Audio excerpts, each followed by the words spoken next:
2011년 1월 경찰서로 한 통의 전화가 걸려옵니다. 전화를 걸어온 사람은 어느 여성이었어요. 그녀는 떨리는 목소리로 며칠 전 자신이 겪었던 일에 대해 털어놓기 시작했죠. 얼마 전에 그녀가 속상한 일이 있다면서 자신을 불러낸 지인을 만납니다. 그런데 그 술자리에서 믿기 힘든 이야기를 들었다고 해요. 그 지인이라는 사람이 최근에 소홀해진 자신의 애인의 태도에 대해서 푸념을 하다가 내가 그녀를 위해서 살인까지 저질렀는데 어떻게 나에게 이럴 수 있냐라는 차마 믿기 힘든 말을 풀어놓았던 것입니다. 할 말을 잃은 그녀가 몇 날 며칠을 고민한 끝에 경찰서에 전화를 걸었던 것이죠. 진실 여부와는 관계없이 의심 가는 정황을 바탕으로 제보가 들어왔기 때문에 경찰은 곧바로 수사를 개시합니다. 가장 먼저 경찰은 이 제보자의 진술에 따라 술자리에서 자신이 과거에 저지른 범행을 고백했던 그 지인의 신원부터 밝혀냅니다. 그는 서울에서 향수업체를 운영하던 박 씨성을 가진 중년 남성이었어요. 경찰은 이 박 씨의 주변에 최근 몇 년 동안 행방이 묘연한 사람이 있는지 혹은 살해된 사람이 있는지를 조사하기 시작했죠.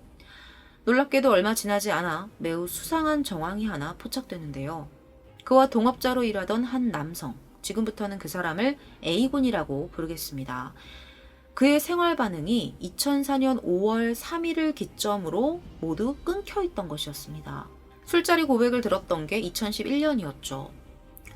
7년이라는 긴 시간 동안 사람이 살아가면서 남기는 흔적을 단 하나도 남기지 않은 상태라는 겁니다. 실종이죠. 분명 뭔가 석연치 않은 상황이었습니다. 그런데 더 이상한 건 이 A군에 대한 실종 신고가 단 한 건도 접수되지 않았다는 거예요. 부모님과의 관계도 그렇게 나쁜 게 아니었고 더군다나 멀쩡한 직장까지 있는 사람이었는데 말입니다. 경찰은 A군의 신용카드와 휴대폰 사용 내역, 예비군 동원 기록 등을 토대로 조사에 착수합니다. 그리고 서울의 한 농수산물 도매시장에서 이 남성의 신변과 연관이 있을 것으로 보이는 동업자 3명을 긴급 체포합니다. 이 3명 중에는 술자리에서 취중 진담을 내뱉었다던 박 씨도 포함되어 있었어요. 체포된 3사람은 A군의 최측근들이었습니다. 이들 중에 유일한 여성이 있었는데요. 임 사장이라고 불리는 사람이었고 그녀의 애인이 바로 술자리에서 이야기를 털어놨던 박 사장이었습니다. 그리고 이 2사람의 비서 역할을 수행하던 한 과장이라는 사람이 있었죠. 사실 이들의 관계성은 조금 기묘했다고 합니다. 일단 임 사장과 박 사장은 멀쩡한 가정을 두고도 불륜관계였던 사람이었고요. 이상하게도 한 가장은 임 사장과 관련된 일이라면 물불 안 가리고 뛰어드는 그런 사람이었다고 해요. 조금 이상하죠. 사실 그럴 만한 이유가 있기는 했습니다. 알고 보니 큰 수술을 앞두고 있었던 이 한 과장 어머니의 병원비와 치료비 대부분을 임 사장이 지불했던 거죠. 아마도 그 시점을 기준으로 이 3사람의 관계가 돈독해진 것 같았습니다. 실종 사건이 벌어지기 전이었던 2004년 실종된 A군은 당시 22살이었고요. 앞에서 소개한 3명의 인물과 동업관계를 맺고 있었습니다. 서울 영등포구 신길동에 사무실을 두고 향수 수입업체를 운영하고 있었는데요. 사실 정작 이들이 주력하고 있었던 일은 따로 있었어요. 바로 타인의 명의를 도용해서 미분양 아파트를 분양받고 이것을 담보로 대출금을 타내는 일종의 대출 사기단 짓이었죠. 아무리 사기 집단이라고 하더라도 그 안에서는 나름대로 역할 분담이 좀 체계적으로 나뉘어 있었던 것 같아요. A군은 이런 쪽의 어두운 노숙자들이나 노인들을 꿰어서 불법으로 명의를 대여하는 일을 맡고 있었다고 합니다. 그에 대한 대가는 무려 1,000만 원이었죠. 그런데 시간이 지나도 약속한 돈을 지급받지 못했고 결국 화를 참지 못해 사무실로 쳐들어가 행패를 부렸다고 합니다. 그 밤에 바로 모든 사건이 시작됩니다. 2004년 5월 3일 서울 영등포에 위치한 사무실로 급습한 A군은 바지 사장을 모아오는 대가로 받기로 했던 1,000만 원을 당장 내놓으라면서 고성을 지릅니다. 그날 사무실에 남아있었던 사람은 박 사장 한 명뿐이었습니다. 박 사장은 흥분한 A군을 진정시키기 위해서 커피 한 잔을 내밀었죠. 그런데 그 안에 들어있던 건 수면제였습니다. A군은 얼마 지나지 않아 깊은 잠에 빠졌죠. 박 사장은 이걸 어떻게 처리해야 할지를 고민하다가 임 사장과 한 과장에게 전화를 걸어 사무실로 와달라고 요청합니다. 두 사람은 곧바로 사무실에 도착했고 널브러져 있는 A군을 보고 굉장히 당황했어요. 문제가 바로 여기서부터 일어나는데요. 이 세 사람 사이에 모종의 대화가 오고 간 뒤에 A군이 목을 졸려 살해된 겁니다. 순식간에 벌어진 일이었어요. 뒤처리에 대해 고민하던 이들은 A군을 차에 실어 전남 해남으로 내려갑니다. 그들이 도착한 곳은 해남군 연정리 저수지 인근에 위치한 어느 야산이었어요. 마치 처음부터 계획이라도 한 것처럼 모든 작업을 매끄럽고 치밀하게 이 세 사람이 같이 처리했습니다. 더 잔인했던 건 아무도 A군의 신원을 파악하지 못하도록 훼손했다는 거예요. 10손가락을 모두 절단해서 지문을 없앴고요. 얼굴을 알아보지 못하게 삽으로 뭉개는가 하면 염산으로 신체 부위를 녹였습니다. 더군다나 곧 다가올 장마에 시신이 드러날 것을 대비해 아주 깊은 곳까지 흙을 파냈죠. 당일에 계획했다고 하기에는 너무나도 철저했습니다. 유기 작업을 마치고 서둘러 그들은 서울로 돌아왔고 모든 일을 비밀에 붙일 것을 약속합니다. 아무 일도 없었던 것처럼 일상을 살아갔죠. 그런데 이렇게 흔적도 없이 사라진 A군을 찾는 사람이 아무도 없었습니다. 그의 부모님조차도 아들이 군대에 가기 싫다는 이유로 단순 가출을 한 것이라 생각해서 실종 신고도 접수하지 않았던 거예요. 가족도 찾지 않는 사람. 이렇게 완전 범죄로 끝날 수도 있었던 그들의 범행은 박 사장의 술자리 취중 진담으로 세상 밖에 알려질 수 있었습니다.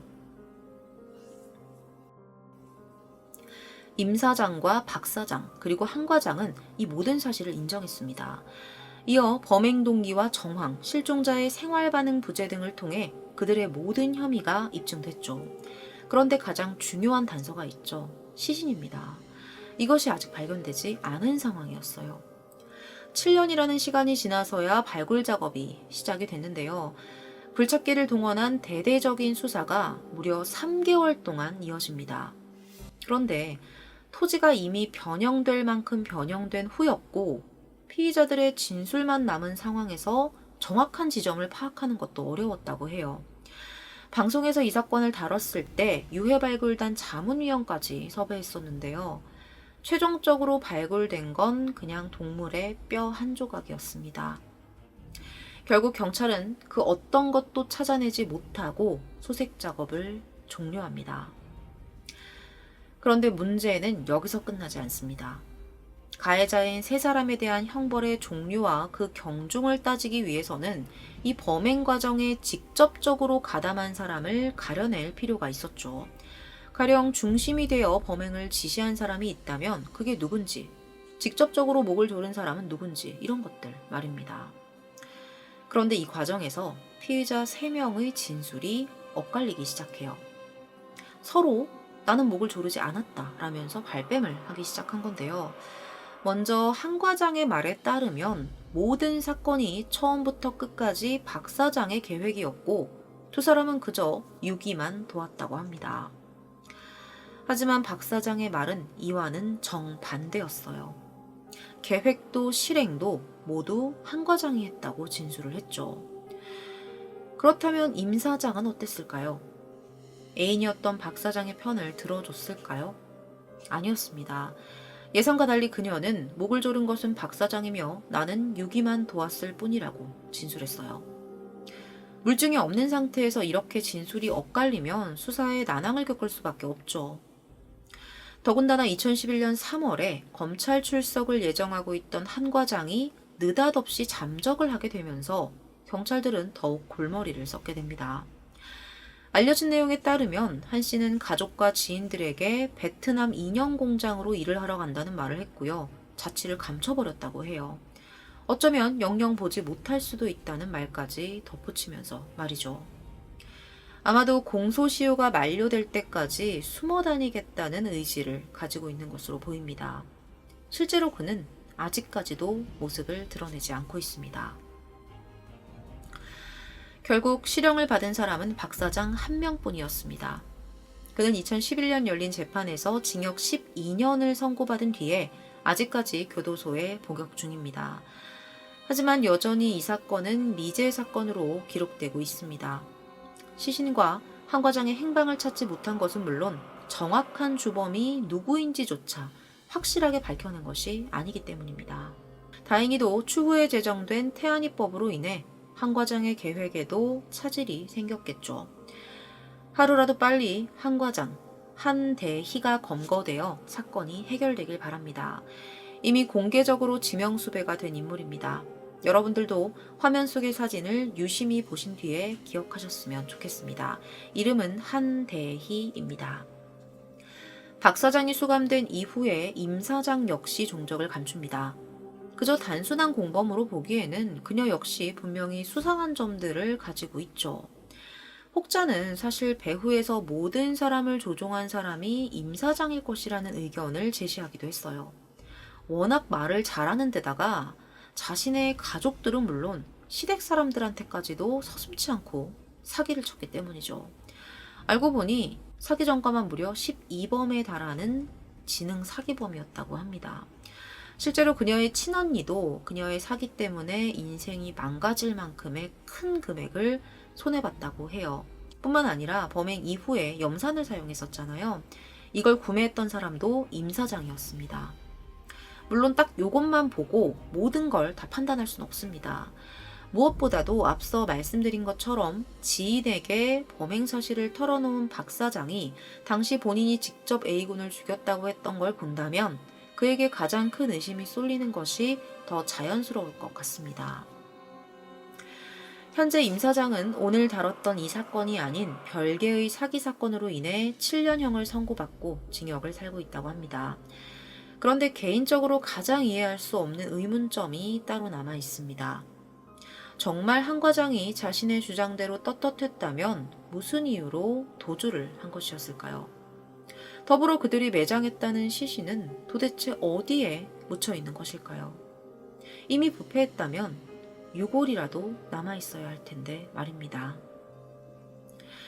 오늘 준비한 미제사건 콘텐츠는 여기까지입니다. 긴 시간 시청해주셔서 감사합니다.